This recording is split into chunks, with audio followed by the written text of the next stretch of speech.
এটা টাচ করবে।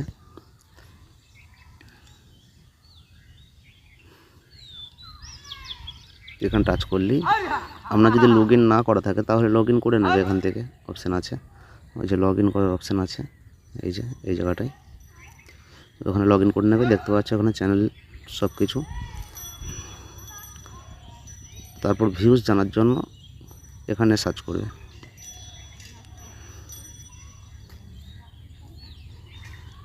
এই দেখো তোমাদের জুম করে দেখিয়ে দিচ্ছি। ওয়াচ টাইম, ভিউ, এই যে লাস্ট ভিউ, এখানে লাইভ আপডেট হচ্ছে, এখানে সব কিছু করতে পারবে। আর তোমার চ্যানেল সেটিং করার জন্য একদম চলে যাবে পুরো নিচেই, মানে একদম এইখানে, এখানে টাচ করবে, সেটিং চলে আসবে।